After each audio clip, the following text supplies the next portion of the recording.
Un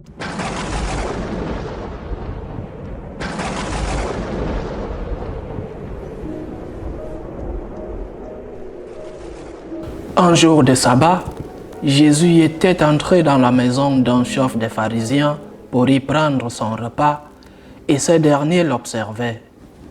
Jésus dit une parabole aux invités lorsqu'il remarqua comment ils choisissaient les premières places. Et il leur dit, « Quand quelqu'un t'invite à des noces, ne va pas t'installer à la première place, de peur qu'il ait invité un autre plus considéré que toi. Alors celui qui vous a invité, toi et lui, viendra te dire, cède-lui ta place. Et à ce moment, tu iras plein de honte prendre la dernière place. Au contraire, quand tu es invité, va te mettre à la dernière place. Alors quand viendra celui qui t'a invité, il te dira, mon ami, avance plus haut. Et ce sera pour toi un honneur aux yeux de tous ceux qui seront à la table avec toi. En effet, quiconque s'élève sera abaissé, quiconque s'abaisse sera élevé. Jésus disait aussi à celui qui l'avait invité, quand tu donnes un déjeuner ou un dîner, n'invite pas tes amis, ni tes frères, ni tes parents, ni de riches voisins. Sinon, eux aussi te rendraient l'invitation et ce serait pour toi un don en retour. Au contraire, quand tu donnes une réception, invite des pauvres, des estropiés, des boiteux, des aveugles. Heureux seras-tu parce qu'ils n'ont rien à te donner en retour. Cela te sera rendu à la résurrection des justes. Acclamons la parole de Dieu. Aujourd'hui, l'Évangile nous parle d'une vertu qui n'est pas seulement inconnue, mais cette vertu est même maltraitée. Je me réfère à la vertu de l'humilité. Elle est tellement mal vue qu'en ce moment, un moment avec tant de traits du diable, ce qui provoque est l'orgueil dans tous ses aspects. Mais peut-être que certains des problèmes liés à l'humilité est que nous ne savons pas comment la pratiquer. Il y a un vieux dicton qui dit que l'humilité, il ne faut pas la chercher. Elle vient toute seule. Elle indique quelque chose. Accepte d'abord ce qui vient à toi avant de chercher d'autres choses, comme pénitence. Accepte d'abord la pénitence que la vie te donne et ensuite ajoute d'autres si tu en as encore la force. On doit chercher l'humilité, mais d'abord on doit accepter ces humiliations que la vie nous donne. Peut-être pourrions-nous marcher sur le chemin de l'humilité si nous regardions davantage ceux qui sont, ou alors ceux qui devraient être nos maîtres, Jésus et Marie, le Fils de Dieu et la Mère de Dieu. Il y a beaucoup à dire sur la façon dont tous deux ont vécu l'humilité. Aujourd'hui, j'ai voulu me concentrer sur quelques points. Ces points, je crois, peuvent nous éclairer tous. Commençons par l'incarnation du Fils de Dieu. Le Tout-Puissant, le Créateur de l'univers, se fait petit. Si petit, aussi faible qu'un embryon dans le ventre d'une jeune femme. Et cette femme, qui n'avait d'autre force pour le défendre que son amour, son grand amour. L'incarnation implique l'imitation. Première leçon d'humilité, accepte que tu n'es pas Dieu. Accepte que tu ne peux pas résoudre les problèmes de tout le monde, pas même les problèmes de tes proches, parfois même pas tes propres problèmes. Accepte les limites de la vie. Accepte que si tu es à un endroit, tu ne peux pas être à un autre. Que tu aimerais faire tant de choses et que ce que tu peux faire est vraiment peu. Quelque chose oui, c'est ce que tu dois faire. Mais peu. Tu ne peux pas résoudre les problèmes du monde même si tu aimerais les résoudre.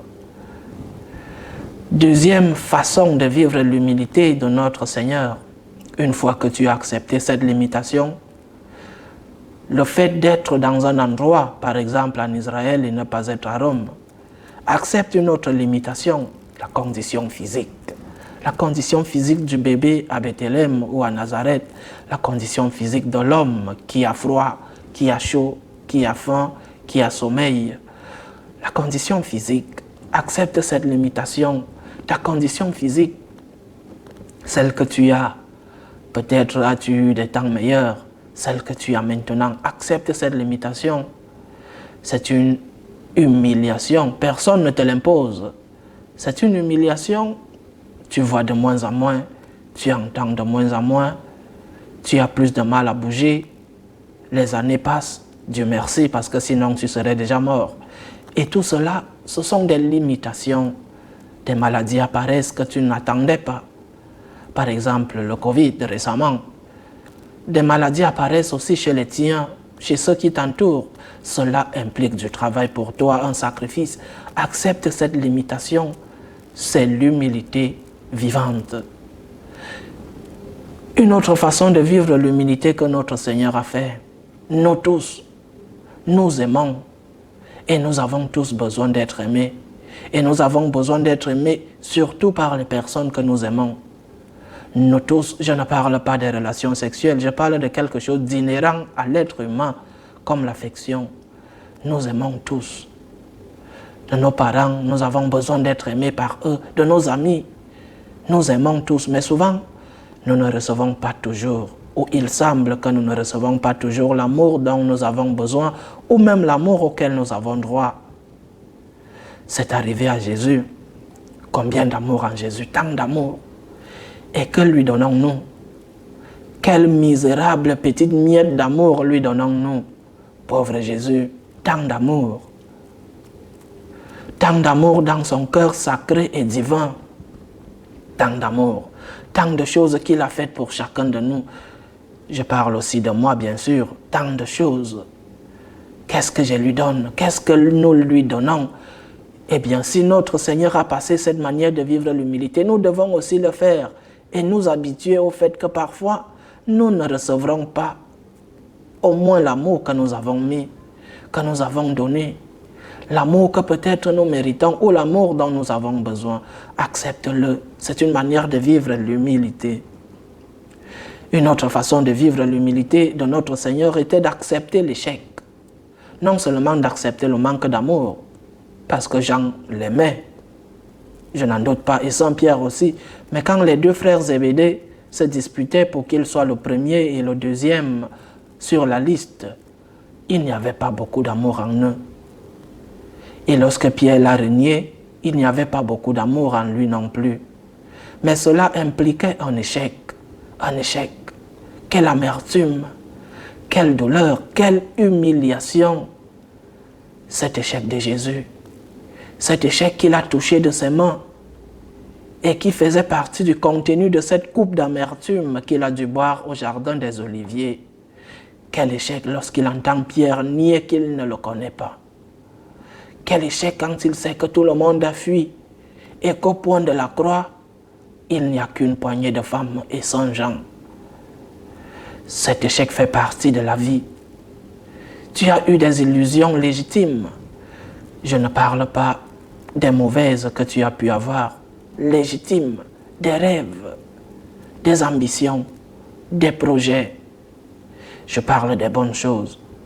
Tu voulais faire quelque chose de bien, peut-être pas quelque chose de grand qui restera dans l'histoire, du genre construire une pyramide où on va t'enterrer, non.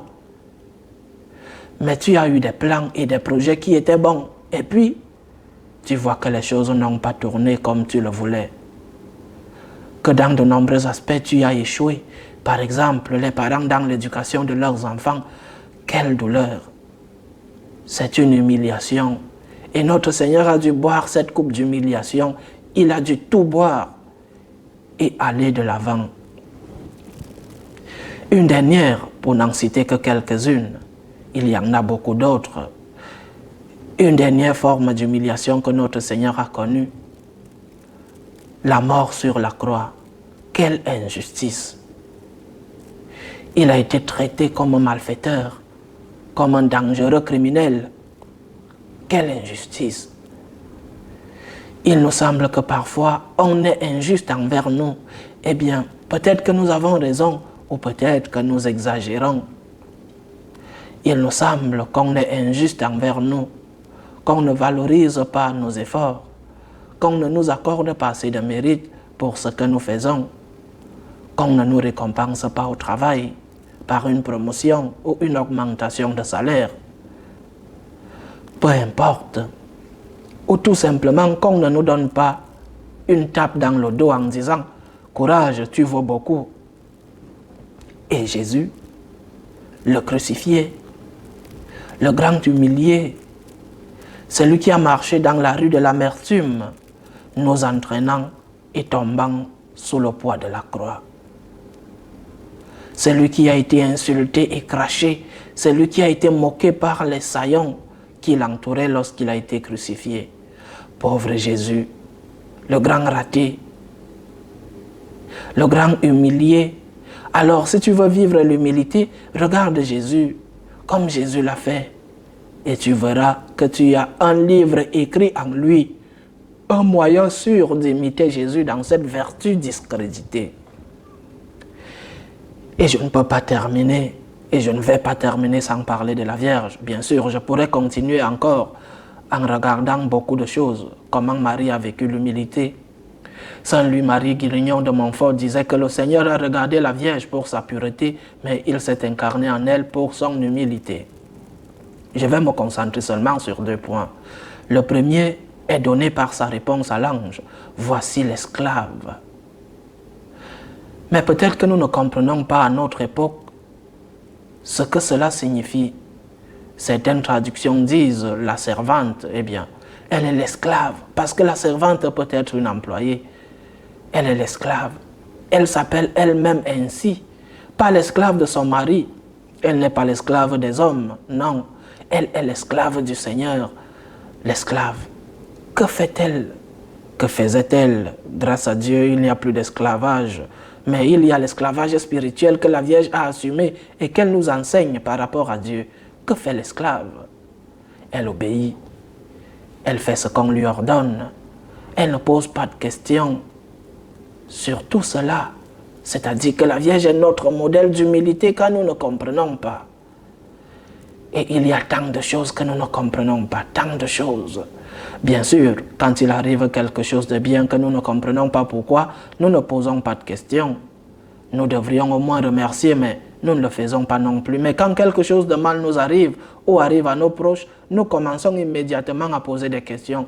Pourquoi ceci m'arrive-t-il? Pourquoi? Et pourquoi? Et nous commençons immédiatement, certains d'entre nous bien sûr, à cracher au ciel. Dieu ne m'aime plus, il ne se soucie pas de moi, il ne m'écoute pas, Dieu n'existe pas. Cracher au ciel retombe toujours sur le visage de celui qui a craché. C'est vertical et ça tombe à coup sûr. Mais nous le faisons.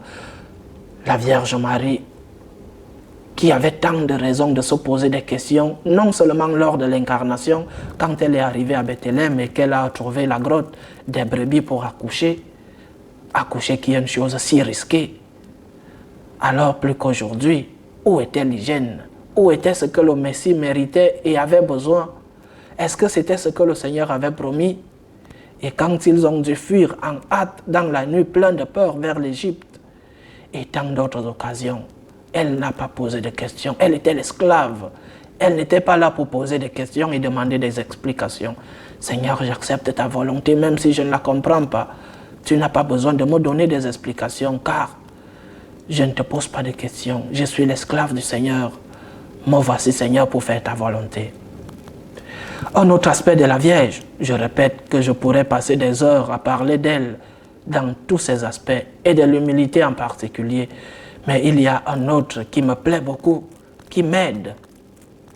Lorsque la Vierge Marie a accepté d'être mise à l'écart, ils avaient joui pendant 30 jours, 30 ans, de la coexistence de la mère et du fils, avec la douleur que signifiait, à un moment donné, le départ au ciel de Saint Joseph et peut-être avant le départ au ciel des grands-parents Joachim et Anne.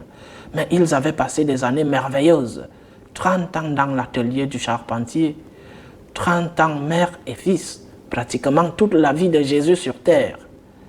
Mais le moment est venu où il fallait dire au revoir, je dois partir, tu sais ce que je dois faire, c'est pour cela que je suis venu. Je ne peux pas rester avec toi toute ma vie et je ne peux pas t'amener avec moi parce que c'est dangereux là où je vais. Je vais avoir des difficultés, on va vouloir me tuer et je ne peux pas te surveiller. Tu restes ici à Nazareth. La Vierge a compris cela bien sûr et même plus. C'est elle qui a mis son fils sur le chemin de la vie publique et donc sur le chemin de la croix avec le miracle des noces de Cana. Mais ce n'était pas facile. C'était un acte d'humilité. Maintenant, elle n'était plus avec lui. Maintenant, elle était une femme veuve avec un fils unique qui était loin. Et là, dans ce village, alors qu'elle vivait à Nazareth, je suis sûr que peu de temps après, elle a dû déménager éventuellement à Cana. Mais là, dans ce village, les nouvelles arrivaient. Regarde ce que fait ton fils. Eh bien, il a jeté les marchands hors du temple. Regarde, pour qui se prend-il? Ils disent qu'ils vont le tuer. Et elle était là, en arrière-plan. Alors qu'elle ne pouvait faire qu'une chose. Et c'était la chose la plus importante. Prier. Accepter, être en arrière-plan. Tu as eu une position importante. Tu as pris ta retraite, par exemple, et maintenant tu n'es personne du point de vue du travail. Mais tu peux être quelqu'un d'encore plus important du point de vue spirituel. L'humilité est une vertu extraordinaire que nous devons pratiquer chaque jour, en commençant par profiter de ce que la vie nous donne. Un mal de tête, un problème au genou, tu as du mal à entendre, tu sens que tu n'es pas aimé comme tu as besoin de l'être, et tout le reste, l'humilité vient toute seule. En l'embrassant, nous entendrons le moment venu ce que le Seigneur promet dans l'évangile d'aujourd'hui. Viens, monte à la première place. Tu as imité mon chemin dans les choses difficiles. Maintenant, je veux te donner la récompense qui est le ciel.